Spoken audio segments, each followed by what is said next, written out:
Assalamualaikum warahmatullahi wabarakatuh. Waalaikumsalam warahmatullahi wabarakatuh. Alhamdulillahilladzi hadana li hadza wa ma kunna linahtadiya laula an hadanallah. Asyhadu an la ilaha illallah wahdahu la syarikalah wa asyhadu anna Muhammadan abduhu wa rasuluh. Allahumma shalli wa sallim wa barik ala hadzal nabiyil karim wa ala alihi wa sahbihi wa man tabi'ahum bi ihsanin ila yaumiddin. Fanawaina ta'alluma wa ta'lima naf'a wal intifa' wal ifadata wal istifadah wal hatha 'ala tamassuki bi kitabillahi ta'ala wa bi sunnati nabiyhi sallallahu alaihi wasallam wa du'a ilal huda wa dilalata 'alal khair ibtigha'a mardatillahi wa sawabihi wa qurbih. Allahumma 'allimna ma yanfa'una wanfa'na bima 'allamtana wa zidna ilma. Oke.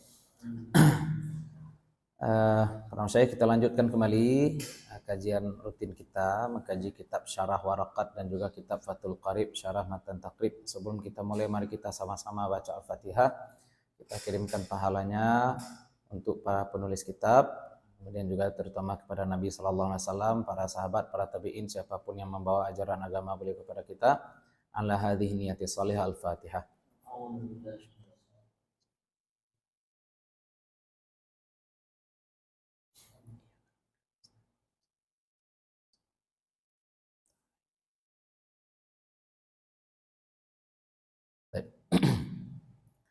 Jadi kemarin kita sudah membahas tentang umum, khusus, dan juga taksis.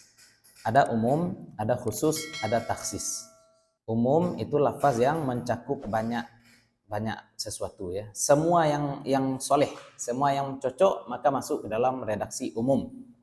Dan bentuk-bentuk lafaznya sudah kita bahas. Kata isim mufrad mu'araf dengan alif lam mim, isim jamak yang mu'araf juga dengan alif lam mim, atau isim mubham seperti man, ma, alladina, alladhi, seperti itu. Kemudian ada juga khusus. Khusus itu ya seperti isim nakirah. Nakirah, rajulun. Ya, ra'aitu rajulan fit dari, berarti rajulan itu siapa? Laki-laki khusus, tapi kita tidak tahu siapa orangnya, tapi laki-lakinya khusus. Itu contoh. Nah, ada lagi namanya taksis. Kalimat yang umum kita keluarkan sebagian dari afradnya, sebagian dari partial di dalamnya itu dengan perbuatan proses. Namanya proses ini apa? Taksis. Taksis itu bisa dengan apa kemarin? Dengan syarat, kemudian bisa juga dengan istitsna. Ya. Nah, sekarang kita bahas taksis itu dengan kait lagi, pemberian sifat. Sifat ya. Dengan menambahkan sifat. Kait itu kalau bahasa kitanya ya kait ya, kait. Ada mutlak itu tidak ada kait.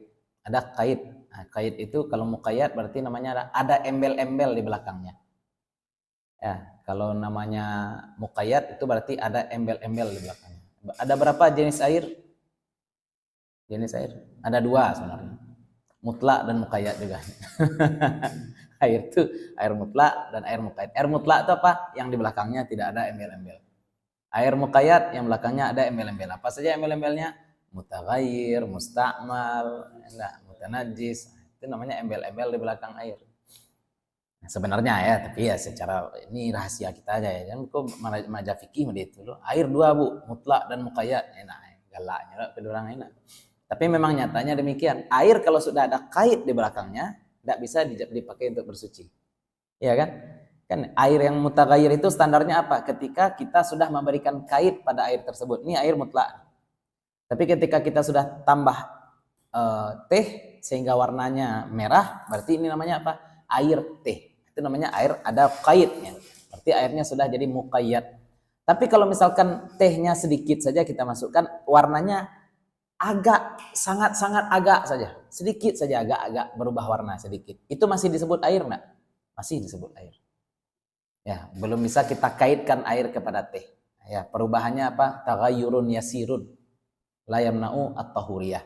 Perubahan yang sedikit tidak menghalangi status bahwasanya air itu masih bisa untuk menyucikan. Ya. Jadi kait itu terjemahan kita apa? Ya bisa sifat lah. Kayaknya di sini musannif katakan qala al-musannif rahimahullahu taala wa nafa'ana bi ulumihi wa bi ulumi masyayikhina fid dharain amin.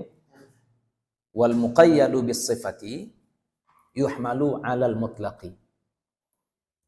Wal muqayyad, dan lafaz yang diberikan sifat atau diberikan kait, diberikan tambahan keterangan. Dengan apa diberikan tambahan keterangan? Bis sifah, dengan sifat. yuhmalu 'alal mutlaq, dibawakan atas lafaz yang tidak ada keterangan tambahan sifatnya. Ya, lafaz yang tidak ada keterangan tambahan sifat dibawakan kepada lafaz yang ada keterangan sifatnya. Seperti apa? Karaqabati, seperti budak. Dalam satu ayat dikatakan fatahriru raqabah. Fatahriru raqabah sudah wakaf. Maka merdekakanlah budak. Tapi dalam ayat lain fatahriru raqabatim mu'minah. Ya, yang satu raqabah saja, yang satu raqabah mu'minah. Nah, jadi yang satu lagi yang quyyidat bil iman, dikaitkan atau diberikan tambahan keterangan. Keterangannya apa? Dengan iman. Berarti tidak cukup asal budak saja, tapi mesti budak yang beriman. Fi ba'dil ayah, fil ba'dil mawadhi, pada sebagian tempat. Nah, di ayat ini raqabah saja, di ayat lain raqabah mukminah. Itu bagaimana? Itu kan berarti kait tambahan keterangan. Ini taksis juga. Ya. Iya, memang kait itu taksis. Jadi raqabah itu kan umum, semua budak bisa. Tapi kalau mukminah berarti budak yang mukminah, yang beriman. Nah ini nanti ada lagi namanya mujmal mubayyan, itu beda lagi ya, mujmal mubayyan. Kalau mujmal dan mubayyan itu contoh hadis Nabi SAW salat malam, kemudian beliau menyentuh kaki Siti Aisyah dan beliau tetap lanjut salat. Itu namanya mujmal. Kenapa kita sebut mujmal? Karena di dalam hadis tidak diberikan keterangan apakah yang disentuh Nabi itu kaki Siti Aisyah atau kaki yang terbalut selimut atau kaki yang terbalut kain. Ya kan? Kalau nyentuh kaki terbalut kain kan wudu tidak batal. Ya, makanya kita butuh. Masalahnya kita tidak bisa lagi nanya Siti Aisyah. Ya, itu yang dipegang Nabi itu kaki megang langsung atau megangnya di balik selimut atau dibatasi selimut seperti itu. Kita nggak bisa nanya Siti Aisyah. Iya, Allah alam. Pakai khuf bisa jadi kan. Tapi yang makanya ketika kita tidak bisa menemukan data tambahan terkait hadis itu, maka kita kembalikan saja kepada zahir ayat aula mastumun nisa. Ya, makanya hadis ini tidak cukup kuat untuk membantah ayat aula mastumun nisa. Surat An-Nisa, ya. Nisa ayat 43. 43 atau 143? Ya, pokoknya sebelah kanan agak ke bawah sedikit ya. 143. An-Nisa 143. Surat Al-Maidah ayat 6 kan juga. Al-Maidah ayat 6 juga itu ya. Jadi seperti itu. Nah, jadi dipegang oleh Nabi sallallahu alaihi wasallam. Pertanyaannya apa? Itu masih mujmal. Atau Nabi mencium Siti Aisyah kemudian berangkat ke masjid. Walaupun Siti Aisyah bilang Nabi di masjid langsung sholat, kita juga tidak bisa langsung terima itu. Boleh jadi itu cuma asumsi Siti Aisyah. Karena Siti Aisyah tidak tahu apa yang Nabi lakukan di masjid. Oke, Nabi mencium saya, kemudian Nabi berangkat ke masjid. Nah, kabar yang bisa kita terima dari Siti Aisyah cuma sampai di situ. Tapi apakah di masjid kemudian Nabi mengulang wudhu atau tidak? Itu bukan dari Siti Aisyah harusnya kita dengarkan informasi tersebut. Tapi dari sahabat yang laki-laki yang ikut sholat bersama Nabi Sallallahu Alaihi Wasallam. Itu contoh. Perlu dibayar, perlu tambahan keterangan. Tapi tambahan keterangan mau tanya ke siapa? Karena kita tidak bisa menggali info lebih lanjut terkait hadis ini, makanya kita kembalikan saja kepada zahir ayat aula mastumun nisa, atau kamu menyentuh perempuan. Ya, lemah tuh hadis kalau ingin membatalkan dilalah ayat yang zahir. Ini ayat kan kalau mau kita takwil, misalnya mau kita palingkan makna la masa itu menjadi jamaah. Ya, kita palingkan maknanya. Apa yang dimaksud dengan menyentuh perempuan? Maksudnya hubungan badan. Itu namanya kan takwil. Itu takwil. Bolehkah mentakwil? Boleh, asal ada qarinah. Nah, bisa enggak hadis tadi dijadikan qarinah untuk mentakwil? Enggak terlalu kuat. Enggak kuat takwil. Ya. Enggak kuat takwil. Karena kemungkinannya masih banyak. Kita kurang informasi, kita kurang bayan. Informasi tambahan itulah yang disebut dengan bayan ya. Berarti itu apa namanya hadis itu? Hadisnya sahih, tapi mujmal. Nah, ini yang tidak dipahami oleh orang-orang, dikit-dikit hadis sahih aja. Oke, ini hadis sahih bisa jadi mansukh. Oke, ini hadis sahih bisa jadi mutlak. Oke, ini hadis sahih bisa jadi mujmal. Nah, maka kita butuh kait, kita butuh bayan, kita butuh nasikh, kita butuh mukhassis. Ya.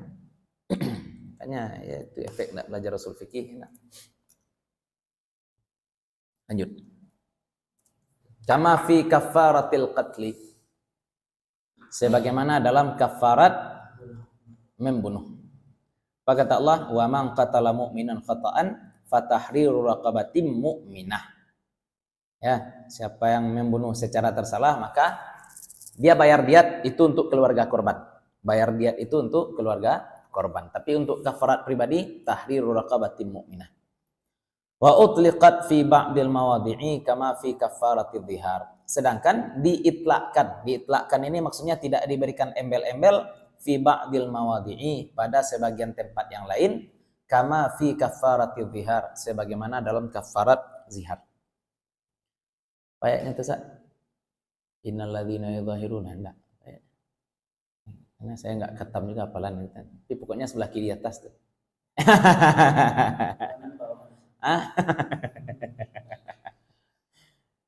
Cetakan apa? Itu ya kafarat zihar, raqabah saja. Lanjut. Fayuhmalul mutlaqu 'alal muqayyadi, maka dibawakan yang mutlak atas yang muqayyad. Kenapa? Ihtiyatan. Itu sama seperti tangannya di dalam Al-Qur'an. Dalam tayamum. Tayamum enak. Famsahu biwujuhikum wa aydikum minhu. Enak. Fatayammamu sa'idan thayyiban famsahu biwujuhikum wa aydikum minhu. Sekarang kan mutlak itu. Dalam tayamum kita cuma mengusap tangan. Kan mutlak saja, mau tangan ini, mau tangan ini, mau tangan ini. Nah, tidak ada kaitnya, tidak ada keterangan tambahan bahwasanya mengusap tangan itu harus sampai siku. Terus bagaimana? Sampai sini berarti kan? Tapi tidak. Dibawa kepada yang muqayyad. Muqayyadnya apa? Ilal marafiqi. Ilal marafiqi kita dapatkan di ayat wudu. Di ayat tayamum cuma tangan saja, tidak ada sampai-sampainya. Kira seperti itu, ihtiyatan. Terus ini satu pembahasan dia, itu satu pembahasan. Taksis dengan kait. Jadi taksis bisa dengan apa tadi? Istisna, bisa dengan syarat, ya. Kalau tadi contoh kafarat zihar itu Kafarat zihar kan tahriru raqabah, memerdekakan budak. Berarti secara lafaz budak kafir pun boleh dong. Secara lafaz ya, kalau kita cuma dapat satu ayat itu saja. Tapi di ayat lain, wa man qatala mu'minan tadi, orang yang membunuh mukmin secara salah, kata Allah, merdekakanlah budak perempuan yang beriman. Nah, sekarang ini ada kaitan enggak? Ada. Apa itu kaitannya? Sama-sama memerdekakan budak. Tapi yang satu disuruh budaknya harus mukminah, yang satu budak saja. Tidak ada tambahan keterangan harus mukminah. Nah, sekarang kalau misalkan ada orang menzihar istrinya, yang akan dia merdekakan itu haruskah budak merdeka, budak mukmin, atau boleh budak yang kafir? Kenapa? Dibawakan kepada yang muqayyad. Kenapa? Ihtiyat. Nah, itu pembahasan taksis, cara-cara mentaksis. Nah, sekarang apa yang bisa mentaksis apa? Pelaku dan korban. Satu mukhassis, satu mukhassas. Ya. Karena secara konsep taksis itu kan menghapus hukum sebagian. Kalau menghapus hukum keseluruhan namanya nasakh. Ya. Kalau taksis namanya menghapus hukum sebagian. Nah, makanya bisa enggak hadis dhaif mentaksis hadis sahih? Misalkan seperti itu ya. Bisa enggak hadis maudhu mentaksis Al-Qur'an? Kan sampai di situ nanti pembahasan. Makanya ini penting juga kita pahami. Ini konsep nalar saja sebenarnya ya. Ini konsep nalar. Ada Nabi bilang taksis terbagi menjadi dua, ada taksis kitab bil kitab, taksis kitab bil hadis. Nah, ada Nabi bahas seperti itu. Ya, Nabi tidak pernah bahas itu. Tapi sahabat pasti paham yang boleh mentaksis ini apa sebenarnya. Ya, logika. Nasakh contohnya, Nabi tidak pernah bilang, Allah cuma bilang, ma nansakh min ayatin aw nunsiha na'ti bi khairin minha aw mithliha. Itu saja yang Allah sampaikan. Ya, tapi sahabat tidak ada dikasih tahu oleh Nabi bahwasanya tidak boleh menasakh Al-Qur'an dengan hadis, tidak ada seperti itu. Ya, tapi sahabat paham konsep, tidak mungkin yang lemah menghapus yang kuat. Itu logika. Yang lemah tidak mungkin menghapus yang kuat. Tapi kalau taksis bagaimana? Ini kan bukan menghapus total. Ini kan sekedar menghapus sebagian. Nah, itu yang jadi persoalannya. Kalau takjil itu kalau hapus total gitu ya. Nasakh menghapus total. Nasakh menghapus total. Kalau tidak dihapus, kalau takjil yang menyenangkan yang satu. Nah, tarjih ada dua dalil yang yang bertentangan, enak dimenangkan salah satu. Tarjih dalil. Ya, ini dalil mutlak, ini dalil muqayyad. Ya, kuat lah yang muqayyad. Lah, yajuzu takhsisul kitabi bil kitabi. Boleh mentaksis kitab dengan kitab. Maksudnya Al-Qur'an mentaksis Al-Qur'an. Ayat mentaksis ayat. Contoh, nahu qauluhu ta'ala, firman Allah Ta'ala, wala tankihul musyrikati. Janganlah kamu nikahi musyrikat. Dikhususkan dengan perkataan Allah Ta'ala. Sekarang orang ahli kitab tuh musyrik enggak? Ya, musyrik lah. Bilang Allah beranak itu kan musyrik. Ya, bilang Allah punya anak itu kan musyrik. Kenapa? Di mana kenanya? Tauhid zat. Tauhid zat. Nah, ini kita bukan uluhiyah rububiyah nih ya. Tauhid zat. Tauhid zat. Anggaplah sekarang ada aliran Nasrani, aliran Kristen yang menganggap bahwasanya Yesus itu bukan anak Tuhan. Yesus bukan anak Tuhan, tapi Yesus itu merupakan perwujudan Roh Kudus. Fisik Yesus mati tapi Roh Kudusnya kekal. Karena ada juga aliran Kristen yang seperti itu. Tetap itu kenanya tauhid zat. Berarti dia mengatakan Allah bisa nitis-nitis di mana-mana. Nah, lah. Atau bisa jadi tauhid af'al. Af'al atau sifat. Nah, sifat ini bahaya juga nih. Tauhid sifat. Jadi Allah itu tauhidnya bagaimana? Zat Allah itu satu, sifat Allah tidak terpisah dari zat. Kemudian yang ketiga, Allah satu-satunya yang berbuat af'al. Tauhid af'al. Nah, kita bahas tuh ya di kitab, lihat saja di YouTube ya. Yang daftar putar tauhid itu kita bahas wahdaniyah, itu agak panjang kita bahas. Sifat. Iya. Sifat kalam juga agak panjang juga kita bahas. Ya, jadi bukan tauhid uluhiyah, rububiyah, asma wa sifat, dan kita berasumsi kesalahan penganut tauhid uluhiyah, rububiyah, asma wa sifat itu apa? Mereka berasumsi bahwasanya orang kafir di masa Nabi itu cuma satu jenis. Padahal orang kafir di masa Nabi itu banyak jenisnya. Ada Yahudi, ada Nasrani, ada ateis. Ateis itu wama yuhlikuna ilat dahru katanya. Kan ada itu. Berarti di masa Nabi juga ada orang-orang ateis. Orang musyrik itu juga banyak. Yang beriman pun masih banyak. Abu Bakar tidak ada riwayat bahwasanya beliau pernah menyembah berhala. Sebelum ataupun sesudah Nabi SAW diutus. Ya makanya kita wajar saja berasumsi bahwasanya, bukan berasumsi juga. Tidak ada juga riwayat yang menyatakan bahwasanya Abdul Muthalib pernah menyembah berhala. Kakek Nabi SAW tidak ada riwayat yang menyatakan bahwasanya beliau pernah menyembah berhala. Justru riwayat-riwayat menunjukkan bahwasanya beliau adalah orang saleh. Ketika datang Abrahah ingin menghancurkan Ka'bah, apa katanya? Nah, kalau benar-benar musyrik lah ini si Abdul Muthalib, apa katanya? Di sekeliling Ka'bah itu ada tentara-tentara berhala yang akan menghadang kamu. Ya enggak?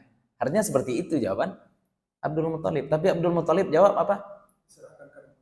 Ayo, Allah. Ka'bah itu punya Allah. Allah nak menjago. Itu kan ahli tauhid, nak mungkin bukan ahli tauhid mampu bicara seperti itu. Apalagi contoh lain, karomahnya ada. Apa itu? Firasat, mimpi yang hak. Mimpi yang hak itu 1/40 kenabian ya. Lupa ambo riwayatnya itu ya.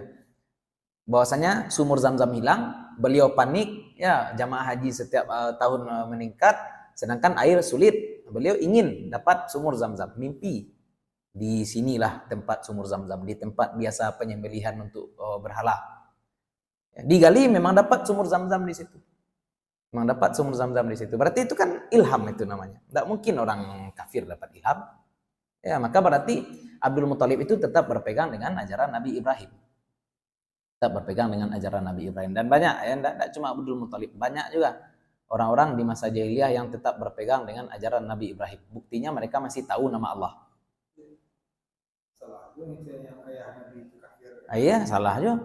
Nggak, dulu tidak ada riwayat yang menyatakan bahwasanya ayah Nabi itu pernah nyembah berhala, juga nggak ada. Namanya aja Abdullah. Itu kira-kira enak. Tapi kalau misalkan berkurang nggak kemuliaan Rasulullah gitu kan, andaikan memang beliau lahir dari keturunan yang pernah menyembah berhala. Apakah berkurang kemuliaan? Enggak juga sebenarnya ya. Kemuliaan seseorang tidak ditentukan oleh orang tua sebenarnya ya. Sama dengan anak cucu Nabi kan juga belum tentu maksum. Yang maksum cuma Nabi, orang tua. Hah? Itu juga ada khilafiah apakah ayah kandung atau paman kan? Ya. Kita tetap pertimbangkan kemungkinan, tapi tetap kemuliaan Nabi tidak akan berkurang. Tapi secara konsep Anda harus, yang pertama, Anda harus siap mempertanggungjawabkan ketika Anda mengeluarkan statement bahwasanya orang tua Nabi itu di neraka. Statement yang pertama apa? Apakah memang orang tua Nabi ini kafir atau tidak? Karena secara fakta tidak semua orang yang hidup sebelum Nabi diutus itu kafir. Ada yang tetap berpegang pada ajaran Nabi Ibrahim. Kita sampaikan seperti itu. Enak. Nah, kalau memang ada sekarang riwayat yang menyatakan bahwasanya bapak Nabi menyembah berhala, Anda juga akan bertabrakan dengan ayat wa ma kunna mu'adzibina hatta nab'atsa rasula. Sebenarnya itu ya. Sebelum kita keluarkan wa ma kunna mu'adzibina hatta nab'atsa rasula, kita harus tahqiq dulu apakah memang orang tua Nabi ini penyembah berhala atau tidak. Kalau misalkan kita tidak mampu mendatangkan hujah dalil bahwasanya orang tua Nabi menyembah berhala, lalu apa asumsi kita menyatakan orang tua Nabi itu kafir? Boleh jadi orang tua Nabi ateis. Ini ya kalau kemungkinan ya. Karena di masa itu ada orang ateis yang seperti tadi wa ma yuhlikuna illat dahru. Kemudian ada penyembah berhala, kemudian ada yang tetap menyembah Allah sambil menyembah berhala. Kemudian ada yang menyembah Allah saja tanpa menyembah berhala. Ada kemungkinan ini. Nah, orang tua Nabi masuk kemana dari golongan-golongan ini? Kalau misalkan tidak ada indikator, berarti sudah kita kembalikan pada namanya Abdullah. Ya, kita kembalikan pada namanya. Ya, kalau tidak ada riwayat yang menyatakan bahwasanya orang tua Nabi menyembah berhala, berarti ya sudah kita tarik kesimpulan asli. Apa itu asli? Sesuai dengan ajaran Nabi Ibrahim. Titik, selesai. Nah, andai sekarang ditemukan riwayat bahwasanya orang tua Nabi ini menyembah berhala. Andai ditemukan. Abdul Muthalib itu sebelum lahir, Abdullah kan anaknya cuma satu saja laki-laki namanya Haris. Satu saja yang laki-laki. Sedih hati Abdul Muthalib sehingga dia berdoa kepada Lata dan Uzza agar diberikan anak yang banyak. Kalau ada riwayat seperti itu, baru kita bawa wa ma kunna mu'adzibina hatta nab'atsa rasulah. Tapi kan tidak ada riwayat yang menyatakan Abdul Muthalib minta pada Lata dan Uzza. Abdul Muthalib ketika menggali Zam-Zam itu kan sedih hatinya. Orang-orang nolak dia, gali-gali di situ kok tampai kami mendabiah kurban kok kecilnya enak. Kamu malah gali di sini. Saya gali sumur Zam-Zam, kata Abdul Muthalib. Anaknya cuma satu, Haris saja, Haris. Ya, sedih dia. Apa dalam hatinya, ya Allah, kok banyak lah anak ambo. Kan itu. Andai banyak anak saya sembelih satu sebagaimana Nabi Ibrahim menyembelih Nabi Ismail. Itu katanya, itu terbesit, ya terlafaz oleh beliau. Kenapa? Kalau banyak anak kan ketika beliau dibully banyak yang bela. Ya, nyata setelah itu ya banyak anak. Ayo, terkena beliau enak. Oh iya nazar lu cara rumah itu enak. Ayo, ya diundi. Diundi. Nanti jonta. Itu kalau Aminah ya Rasulullah. Keimanannya juga Arti namanya aja orang beriman. ya, Orang yang aman enak. Artinya aja orang amanah. berarti agama Nabi Ibrahim. Ya. termasuk Aminah juga. Yes. Kembalikan pada asal. Kalau tidak ada riwayat yang menyatakan bahwasanya orang ini nyembah berhala, berarti dia berpegang pada agama asli. Apa itu? Ibrahimiyah, Ibrahimiyah. Kalau ada yang memberikan kepada masa fatrah itu bisa diterima. Ya, memang, tapi kita akan bawakan dalil masa fatrah kalau ada riwayat yang menyatakan bahwasanya mereka ini nyembah berhala. Sekarang kalau tidak ada riwayat yang menyatakan bahwasanya dia nyembah berhala, berarti dia ahli tauhid. Dan ahli tauhid pasti masuk surga. Sekarang kalau ternyata dia bukan ahli tauhid, baru kita bawa ayat fatrah. Wa ma kunna mu'adzibina hatta nab'atsa rasulah. Allah tidak akan mengazab seseorang sebelum Allah utus Nabi. Nabi aja belum diutus, lalu apa standar benar dan salah bagi orang ketika itu? Ya. Itu contoh. Nah, kemudian satu lagi, apa sih urgensi bahas itu di tengah awam? Urgensinya apa bahas itu di tengah awam? Ada orang bahas-bahas itu. Kalau saya jadi jamaah mungkin saya tapuk mencung. Aku nonyong ngaji itu. Tengah awam enak. Ancak sholat orang sudah ngaji dia.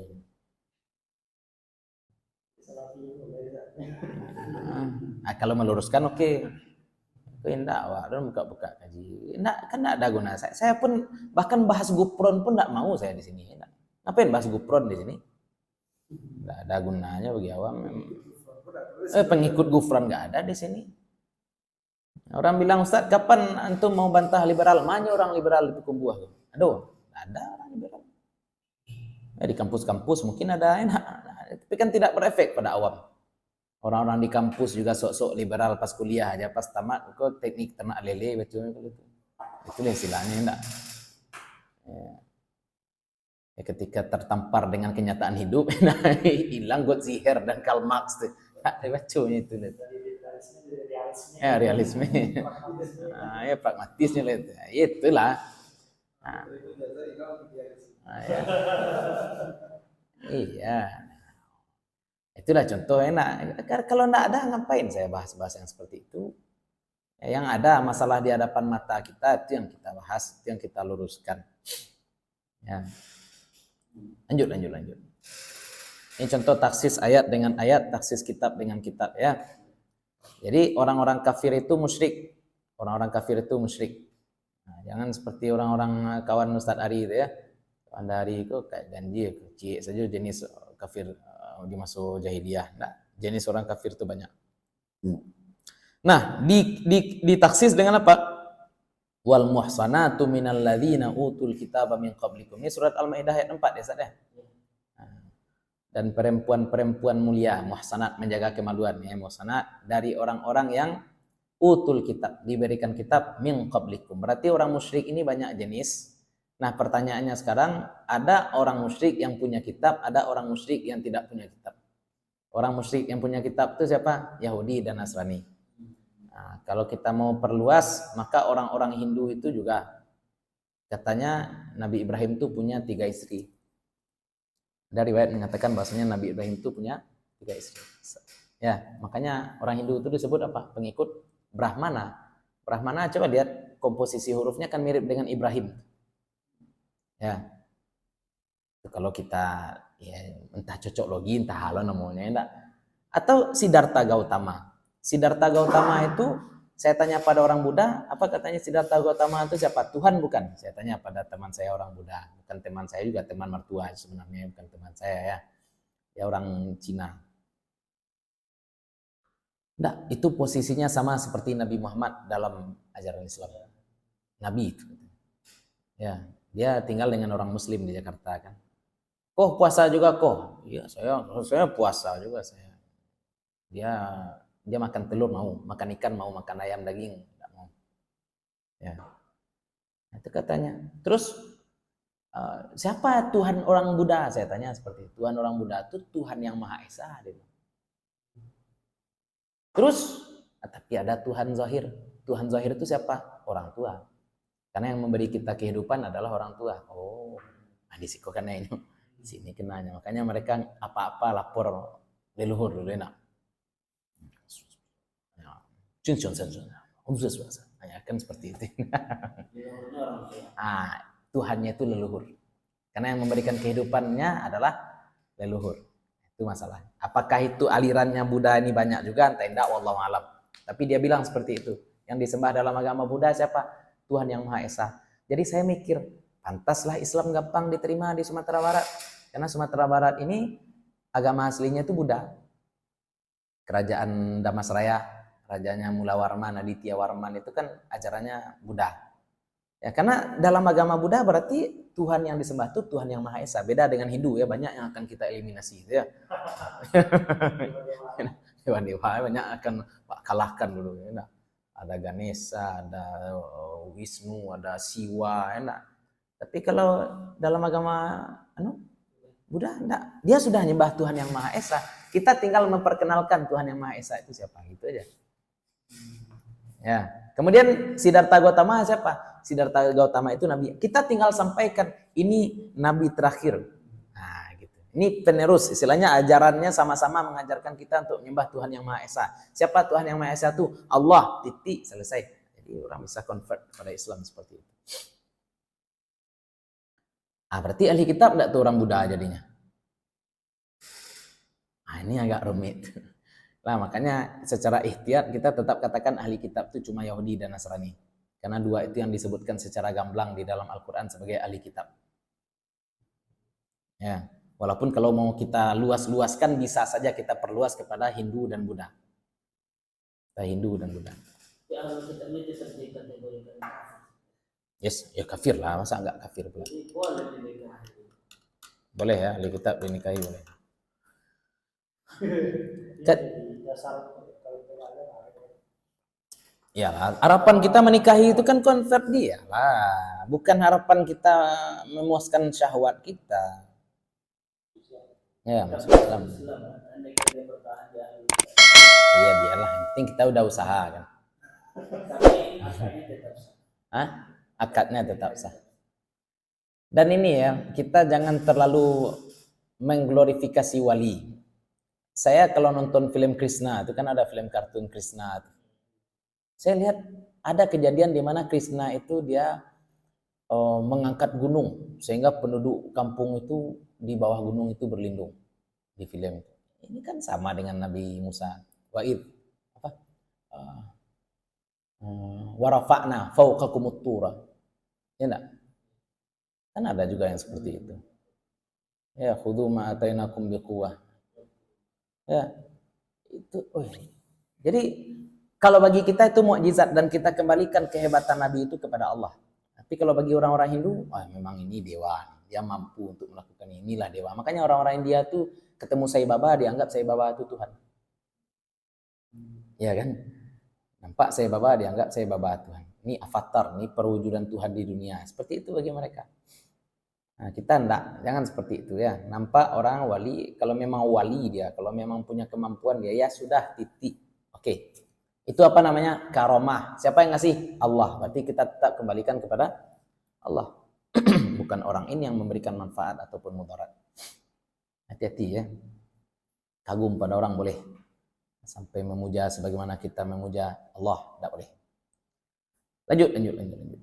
Apalagi yang boleh? Wa takhsisul kitabi bi sunnati. Dan taksis kitab dengan sunnah. Karena sunnah ini, taksis itu sebenarnya di satu sisi, taksis itu nasah. Di satu sisi taksis itu bayan. Ya. Di satu sisi taksis itu sunnah, di satu sisi taksis itu bayan. Bolehkah hadis membayan Al-Quran? Boleh. Ya, taksis itu kan tambahan keterangan. Memang hadis itu tujuannya untuk menambah atau memperjelas makna Al-Quran. Nah, maka ini boleh. Kalau nasakh enggak boleh, nanti kita bahas ya. Kataksisi qaulihi ta'ala, seperti taksis firman Allah Ta'ala, yusikumullahu fi auladikum. Allah memberikan wasiat bagi anak-anak kalian. Ila akhiri, sampai habis. Ini ayat warisnya. Asyamil, yang mencakup lil waladil kafir, bagi anak kafir. Anak kafir berarti kalau secara ayat kan auladikum. Auladikum itu kan ma'rifah, jamak. Berarti anakmu, asal dia anakmu, mau kafir, mau muslim, dia tetap dapat warisan, tapi ditaksis. Ya, asyamil lil waladil kafir. Ini ayat mencakup anak yang kafir juga. Tapi ditaksis dengan hadis apa? As-sahihaini. Di dalam dua hadis kitab sahih, la yarithul muslimul kafira walal kafirul muslima. Tidak mewarisi muslim akan orang kafir dan tidak mewarisi orang kafir akan orang muslim. Ya. Berarti ayatnya umum, anak kafir pun dapat warisan. Tapi berdasarkan hadis, anak kafir tidak dapat warisan. Terus apa lagi? Wa takhsisus sunnati bil kitabi, dan mentaksis hadis dengan Al-Qur'an, itu jelas boleh. Al-Qur'an jelas lebih kuat. Kataksisi hadis sahihaini, seperti taksis hadis dua sahih, dua kitab sahih. La yaqbalullahu salata ahadikum idza ahdatha hatta yatawaddaa. Tidak menerima Allah akan salat salah satu kamu jika berhadas dia sehingga berwudu dia. Dengan perkataan Allah Ta'ala, wa in kuntum marda au ala safarin walam tajidu ma'an fatayammamu. Enak. Nah, berarti kan kalau tadi kata Nabi kan semua yang berhadas harus berwudu kan. Tapi ternyata di dalam Al-Quran ada ketentuan khusus bagi siapa? Orang-orang yang tidak menemukan air, maka dia boleh untuk bertayamum. Secara hadis, semua yang berhadas harus berwudu. Secara ayat, iya secara hadis. Ya, semua yang berhadas harus berwudu. Tapi ternyata di dalam Al-Quran ada hukum khusus bagi orang yang tidak menemukan air. Boleh dia bertayamum. Wa in waradatis sunnatu bitayammumi aidon. Meskipun datang pula hadis dengan tayamum juga. Sebenarnya hadis tentang tayamum juga ada, seperti hadis Ammar bin Yasir ya nak. Ammar bin Yasir dia berhadas mau sholat, tidak tahu dia mau berbuat apa. Dia berada di padang pasir. Nampak oleh Ammar bin Yasir ini hewan-hewan padang pasir cara mereka membersihkan diri itu berguling-guling di pasir, enggak? Guling-guling di pasir. Ya istilahnya mungkin dia ambil tafaul juga dengan perbuatan Habil dan Qabil itu. Ya, alam terkambang jadi guru. Nampak burung gagak mengubur enak. Nah, dia juga nampak hewan-hewan gurun seperti itu. Kalau dia ingin membersihkan badan, dia guling-guling di pasir. Kemudian dikelatiannya badan, kan seperti itu. Ammar bin Yasir pun seperti itu, guling-guling dia. Nah, dia bersihkan badan. Dia ceritakan kepada Nabi SAW. Apa kata Nabi kemudian? Sebenarnya cukup gini aja. Nah, ini cukup gini aja, itu kata Nabi. Jadi tayamumnya dari Al-Quran, tapi tata caranya sunnah. Ya, kebolehan. Enggak, tata cara juga ada kan di dalam ayat. Ya, maksudnya di sini, walaupun sebenarnya ada juga hadis yang menjelaskan tayamum itu boleh. Ya, kan tadi kan kalau misalkan hadis yang satu mengatakan orang berhadas harus berwudu. Sekarang hadis ini harus berwudu semua yang berhadas. Mau kita taksis dengan apa? Dengan Al-Quran atau dengan hadis? Al-Quran yang mentaksis ada, hadis yang mentaksis juga ada. Itu sebenarnya maksudnya. Jadi walaupun ada juga hadis yang menyatakan tayamum, tapi yang kita ambil di sini apa? Yang Al-Quran. Aidan ba'da nuzulil ayat, setelah turun ayat ada juga hadis. Tapi hadis itu keluarnya setelah ayat itu turun. Bahasanya taksis sunnah bil Al-Quran. Ya, hadis ditaksis dengan Al-Quran. Posisi taksis tidak selalu Kuat secara subut ya. Wa taksisu sunnati bi sunnati, dan mentaksis hadis dengan hadis, sunnah dengan sunnah. Tidak ada taksis sunnah bil bid'ah nih ya. Nah, makanya jadi sebelum kita belajar sunnah, didudukkan dulu arti sunnah itu apa. Ya. Sunnah itu bisa dijadikan artikan ajaran, bisa diartikan agama. Sunnah taman hamal nama anuh contohnya enggak. Nah, ini orang enggak, ini sunnah yang wajib. Kalau dikatakan ada sunnah yang wajib, berarti ada juga sunnah yang haram. Dan bagi kita ada sunnah yang haram ya. Beristri 9 itu sunnah yang haram. Maka taksis hadis sahihaini seperti taksis hadis dua kitab sahih fi masaqatis sama'u al-usyuru, pada lahan pertanian yang disiram oleh langit, maksudnya disiram air hujan, pada lahan tada hujan berapa usyur? 1/10 usyur. Bi haditsihima, dengan hadis sahihain juga, dengan hadis muttafaq alaih juga, laisa fi maduna khamsati ausuqin shadaqatun. Tidak ada. Jadi kalau kita baca, kalau kita mau terjemahkan tetap pakai SPOK ya. Tidak ada sedekah, tidak ada zakat fi maduna khamsati ausuq, kalau kurang dari 5 wasak. Kalau kurang dari 5 wasak tidak ada zakat. Kalau hadis yang pertama kan umum sekali itu. Pokoknya disiram air hujan berarti keluarkan 1/10. Nah, tapi ternyata ada hadis satu lagi apa? Syaratnya satu lagi apa syaratnya? Nah, sampai 5 wasak. Al-ma'u at-tahuru la yunajjisuhu syai'un, air tetap dapat menyucikan, tidak menyucikan akannya sesuatu pun. Nah, nanti ditaksis dengan hadis lain ya enggak. Idza balagal ma'u qullataini lam yahmilil khabath. Kalau air mencapai 2 kulah barulah dia tidak membawa kotoran. Kalau dia kurang dari 2 kulah berarti dia membawa kotoran. Atau hadis yang lain ya enggak. Malam yataghayyar ta'muhu aw launuhu aw rihuhu, seperti itu. Itu juga taksis. Tanaman yang kena zakat ini memang cuma makanan pokok. Enggak juga, ada makanan pokok, ada buah-buahan. Buah-buahan itu cuma 2, yaitu kurma dan anggur. Makanan pokok juga enggak semua, cuma makanan pokok yang berbentuk biji-bijian. Padi kena, jagung kena, gandum kena, ketela enggak kena. Jadi kalau kalau ada keadaan kontemporer sekarang nggak bisa dijelaskan. Ya. Yes. Ya. Yes, coffee. Asal kias musawi lah, asal ilatnya sama. Misalkan jeruk. Jeruk nggak bisa, nggak bisa. Sawit mungkin bisa. Sawit itu mirip dengan kurma. Bedanya apa? Anggur dan kurma. Dalam mazhab Syafi'i buah-buahan cuma dua itu saja. Anggur dan kurma. Jeruk enggak. Sama dengan ternak. Sekarang dulu enggak ada orang ternak ayam. Makanya kita tetap katakan enggak ada zakat ayam. Zakat ayam itu enggak ada. Atau masalah sebenarnya zakat ini enggak banyak kan. Kambing yang dikandangkan enggak ada zakatnya. Kambing yang dikandangkan itu tidak ada zakatnya. Yang berzakat itu apa? Fisa imatil ghanam azakah. Kambing yang digembalakan baru ada zakat.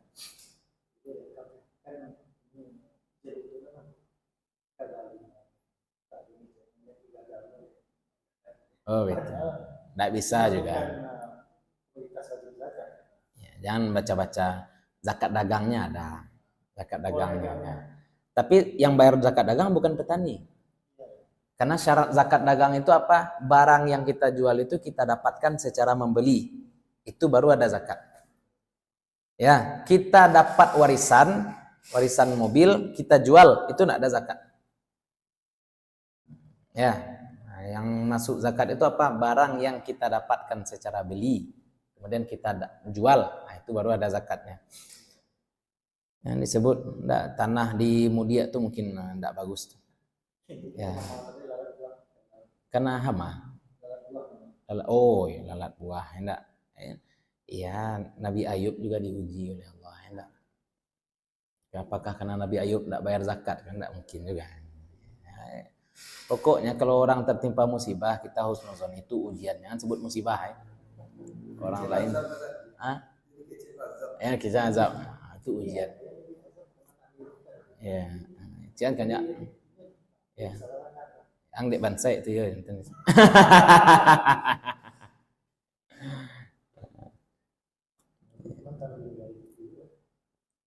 Ya banyak ya, kaji-kaji zakat. Ya ternak ayam itu kan enggak ada zakat sebenarnya. Enggak dosa juga tuh orang ternak ayam. Tapi peternak ayam bisa jadi zakat ya karena anak ayam dia beli. Anak ayam dia beli. Zakat dagang. Kalau ayam putih ya. Tapi kalau ayam bertelur enggak, karena dia mendapatkan telur itu bukan dengan cara membeli. Dia mendapatkan telur dengan cara produksi. Ya. Itu bedanya. Nah, bahkan dalam mazhab Hanafi zakat dagang itu juga enggak wajib, enggak ada zakat dagang. Karena Nabi sebut wa fil bazzi shadaqatuha ya. Dan pada pakaian itu ada zakatnya. Apa maksud pakaian ada zakat? Apakah dagangnya, apakah bajunya, apakah karena baju ini mahal atau apa, kan multi tafsir juga. Jadi kalau ada istihad Basnas meluaskan zakat itu supaya bid'ah. Ya, saya kalau bid'ah saya bilang bid'ah. Dan saya tidak sepakat ya Basnas meluaskan ada zakat beasiswa, zakat sedekah, zakat hadiah. Apaan zakat hadiah? Ya rupiah hadiah itu bayar zakatnya nak. Kecuali dia simpan setahun. Nah, dia dapat uang tunai 1 nisab, dia simpan selama 1 tahun baru ada zakatnya. Ya, bahkan sampai sekarang saya pun tidak sepakat dengan penghasilan. Kawan-kawan menyebut saya Wahabi silakan ya. Kawan-kawan menyebut saya. Iya. Kok sama nih Ustaz Habib fatwanya dengan orang-orang Salafi? Mereka yang sama dengan saya. Enak aja saya sama dengan mereka. Ya. Dan ulama-ulama Syafi'i yang kokoh dengan mazhab biasanya mengatakan tidak ada zakat profesi. Ketika melakukan kias itu jelas. Ilat itu mesti mundhabit. Harus mundhabit, harus kokoh, tidak bertukar-tukar. Ya, ini mohon maaf nih karena kita ngaji usul fikih nih ya. Pengharaman rokok lah contoh. Kapan rokok itu bisa diharamkan? Kalau dorornya mundhabit, terukur, terstandar. Apa contoh yang terukur tuh? Racun itu terukur. Tapi kalau barang yang tidak bisa kita ukur mudaratnya, tidak bisa kita haramkan. Apa contoh gula? Coba cek berapa orang yang mati setiap tahun karena gula, berapa orang yang mati setiap tahun karena rokok, mana yang lebih tinggi? Karena gula. Ya, kalau mau kita ukur secara statistik, maka gula lebih tinggi. Dan penyakit karena gula itu lebih parah lagi daripada penyakit yang disebabkan karena rokok. Rokok apa paling-paling? Paru-paru, apa lagi? Ya, impoten. Saya enggak dengar ada orang perokok impoten. Ya.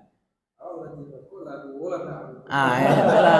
Ada anak berhenti sama dia. Itulah. Jadi karena modal tidak mendobit. Karena tidak mendobit, tidak bisa kita haramkan. Kita bisa haramkan karena faktor eksternal, mengganggu orang lain. Nah, itu yo. Karena Nabi SAW katakan, ittaqul la'anin. Waspadailah orang yang mendoakan buruk pada kita. Enggak, merokok di tempat umum itu menyebabkan la'anin. Jadi ketika kias dipaksakan gitu ya. Iyalah. Melebar gitu. Melebar, enggak bisa melebar. Didudukkan ilat dulu. Kalau udah jelas ilatnya standarnya ada dan memang nyata ilat itu ada di sebuah perkara, baru kita katakan ini wajib, ini halal, ini haram, seperti itu. Ya, jangan ulang lo merokok Saudi. Dulu jamaah ambo tuh Ustaz, rokok haram enggak Ustaz? Rokok haram enggak Ustaz? Kalau kaji ambo enggak ada sih. Walaupun ambo nak merokok, tapi kaji ambo rokok enggak haram loh. Guru-guru ambo ada yang merokok macam itu batu Ustaz. Iya, sebab mudaratnya tidak mundabit. Ya, mudarat. Itu sama juga gitu ya. Ya pasti. Atau hampir pasti. Racun tuh ada aja orang minum racun sehat, iyo, tapi itu jarang, ndak ada, umpama ndak ada lah. Kalau adonya berarti yo mungkin dosa nak limbat, ndak tahu ada enggak. Nah, itulah kira-kira. Nah, maka kita katakan seperti itu. Nah, efeknya nanti kalau kita katakan merokok ini haram, ini lagi efek satu lagi ya. Kita katakan merokok haram berarti orang perokok ndak bisa jadi wali nikah. Ya, karena syarat wali adalah adil. Anggap rokok ini dosa kecil, tapi kalau dilakukan terus-menerus menjadi kabair, berarti pelakunya tidak adil, fasik. Maka boleh dia jadi wali nikah. Kalau sudah terlanjur dia menikah, gimana? Nah, sebenarnya panjang kok kaji masalah fatwa rokok saja ya. Kita bahas rokok nih, tapi kita akan menyebabkan banyaknya anak haram tiba-tiba nih ya. Ya, orang kan selalu mengampungkan haram rokok nanti pekerja pabrik lah inilah. Saya nak mikirkan itu. Saya fatwa haram rokok ini saya pandang sebenarnya lebih kepada status wali dan saksi nikah. Ya, andai kita katakan rokok haram berarti perokok yang menjadi wali nikah, nikahnya tidak sah. Kenapa? Karena dia menjadi wali nikah hal keadaan fasik. Kecuali saya, mertua saya kena tahu akan bermenantu Ustadz berhenti merokok. Ya, terus ulang pula lagi kan. Tapi yang penting pas akad nikah, yang penting pas akad udah berhenti. Sekarang berhenti pula lagi. Nah, itulah ya mut-mutan aja. Beliau enggak ketergantungan gitu kan. Ya, baca ceritanya kawan-kawan gue banyak nang ngisi haram rokok tanya minantu Pak mintu Abang rokok nak. Anak Abang nak haram. Aku anak haram ya. Akad nikah enggak sah. Ya, akad nikah enggak sah jadinya. Makanya hati-hati ya mengharamkan sesuatu, hati-hati. Ya, panjang ya nak. Orang yang masih suka melakukan yang haram itu fasik. Fasik walaupun dosanya dosa kecil. Sekarang buka aurat itu dosa besar atau dosa kecil? Dosa kecil. Buka aurat itu dosa kecil. Nampak rambut bagi perempuan itu dosa kecil. Tapi kalau tiap dia keluar tiap buka rambut, jadi fasik itu. Ya, orang yang ingin menormalisasi perbuatan anak seorang ulama besar di Indonesia enak. Wah, wantam sedosa dia enak. Sebab ambo ormas ambo nak dur enak. Ormas saya enggak ada. Kenapa rupanya kan? Jadi enggak pakai jilbab dia keluar. Ada yang membela apa katanya? Itu kan bukan dosa besar, bukan kabair. Nah, maka saya sampaikan apa yang juga disampaikan oleh Buya Yahya. Tidak ada dosa besar dibandingkan dengan ampunan Allah. Tidak ada dosa yang kecil ketika manusia sudah menganggapnya remeh. Ya, walaupun Nabi membagi klasifikasinya ada dosa besar, ada dosa kecil. Ada kabair, ada saghair ya enggak. Nah, akan tetapi kalau dibandingkan dengan perbuatan kita yang menganggap remeh dosa kecil, itu enggak jadi dosa kecil lagi, dia jadi dosa besar. Dibandingkan dengan ampunan Allah, maka tidak ada dosa besar. Semuanya kecil. Nah, lanjut. Gara-gara udah nanya ilat, wah lu ngaji ilat. Nah, wa takhsisun nutqi bil qiyasi. Nah, kemudian kita juga boleh mentaksis teks dengan apa? Dengan qiyas. Qiyas itu ya analisis. Ya, wa na'ni bin nutqi, dan yang kita maksud dengan nutuk adalah perkataan Allah dan perkataan Nabi. Jadi dalil teks boleh kita taksis dengan qiyas. Pakai logika juga. Li'annal qiyasa yustanadu ila nasin. Karena qiyas itu pasti bersandar kepada teks juga dari kitab dan juga hadis. Faka'annahul mukhassis, maka seolah-olah dia adalah mukhassis. Yusikumullahu fi auladikum. Ya. Yusikumullahu fi auladikum. Allah memberikan wasiat untuk anak-anak kamu.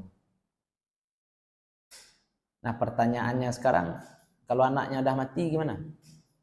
Dapat warisan enggak? Hah, kenapa enggak? Logika lah, orang mati enggak bisa memiliki. Nah, itu kan juga pakai dalil juga itu. Orang mati tidak bisa memiliki. Ya. Anak yang mati di situ. Ya, nanti ada masalah wasiat wajibah lagi ya, wasiat wajibah. Jadi ada cucu yang orang tuanya sudah meninggal sebelum kakeknya meninggal. Ya, cucu-cucu yang lain dapat, tapi dia nak dapat. Kenapa? Karena bapaknya meninggal. Itu kan masuk analisis juga itu ya. Nah, kenapa? Karena itulah logika fikih seperti itu. Kita memang berpegang pada teks, tapi diperlukan mujtahid untuk memahami teks tadi. Kalau Gus Baha kan gitu katanya, enggak, utang dahulu sedikit mau dibayar dengan jumlah nominal dahulu di tahun sekarang. Ya, kan rumit. Orang sekarang anti riba, dia bilang apa? Tetap kalau dahulu jumlahnya 30.000, sekarang harus bayar 30.000. Ya, apa kata Gus Baha? Iyo, agama ini melarang riba, tapi agama ini juga melarang goblok. Riba haram, goblok juga haram. Kan goblok namanya. Kalau ameh kan aman. Kok minjem pakai duit kertas gitu kan? Nah, itu Gus Baha itu luar biasa. Itu jadi dalil saya. Islam ini melarang riba betul, tapi Islam juga melarang goblok. Kan goblok. Makanya jangan goblok ya. Makanya tidak semua sahabat Nabi itu mujtahid. Kita katakan belajar usul fikih berarti kita memahami apa yang dimiliki oleh para sahabat ketika mendapati Al-Quran dan hadis. Mereka punya logika yang lurus. Ya. Nah, ini agak susah nih kalau logika awam kita masih ya, teleng-teleng. Kita bahas menyentuh istri membatalkan wudu. Dia pahamnya, kok Ustadz melarang kami menyentuh istri? Dia bilang, enggak, kita tidak ada larang menyentuh istri. Kita cuma katakan menyentuh istri membatalkan wudu. Ya, agak susah juga saya jelaskan. Buagia gambaran. Pak, ada orang bersentuhan, dia berdosa, tapi wudunya tidak batal. Ingin kita tegaskan bahwasanya babnya berbeda ya. Masalah batal wudu dengan kehalalan menyentuh itu beda babnya. Bisa jadi menyentuhnya haram, tapi puasa kita, wudu kita tidak batal. Apa contohnya? Orang homo menyentuh orang homo. Orang homo menyentuh orang homo berdosa, haram, tapi wudunya tidak batal. Kenapa tidak batal? Karena dia sama-sama laki-laki kan. Nah, nanti dipahami pula oleh orang, oh Ustaz Habib membolehkan homo. Ayah deh.